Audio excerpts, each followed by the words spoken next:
ছোৱালী তোৰ নামটো কি বা সঞ্জয় দাস ঢুকাল।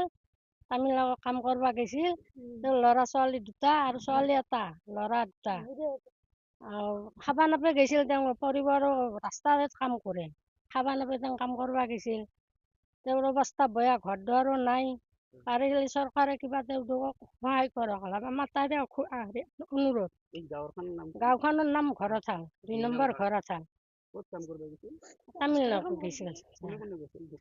ঢুকাই সঞ্জয় দাস ঢুকালা, বিজু দাস ঢুকালা।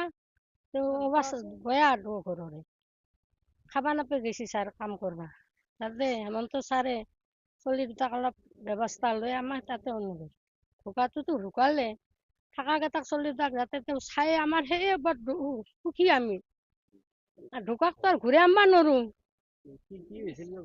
এতিয়া ভালকে গৈছে ছাৰ কাম কৰবা। একো নাই, ধুনীয়াকে গৈছে। আমি একবাৰো থবা গৈছো, গাড়ীত তুলে দিছো। একো নাই, কাজিয়া চাজিয়া একো নাই। ৰুমত এতিয়া কি হৈছে আমিতো নাজানো সিমান বিশেষ। ধুনীয়াকে আমি তুলে দিছো। তেওঁ ভাবছে আমি পৰিয়ালখন চলাম, বিদেশত যাই হলেও ঘৰতো কাম বন কম। সেইকাৰণে গৈছিল। তিৰিটো খেদিছিল, তিৰিটো ৰাস্তাতে কাম কৰে তেওঁ। তামিলনাডু। এতিয়া টাউন যাওঁতেতো 6জনে গৈছে। 6জন গেলি 2জন বেলেগত আছে আৰু 4জন টাউন 3 ভেক আৰু আমাৰ ইয়াতে 4টা হৈ এটা ৰুমতে আছে। ঘটনাটো আমি 9টা বজাত গেলে তাক গেল, তাৰ লগত কথা পাতি আছিল। 9টা বজাৰ পিছত ৰাতিপুৱা পোৱাৰ শুনো যে সি ঢুকাল বুলি ক'লে। কোনে মানে তাৰ নাম বিজু, তাৰ ভাগ আৰু আমাৰ সঞ্জয়।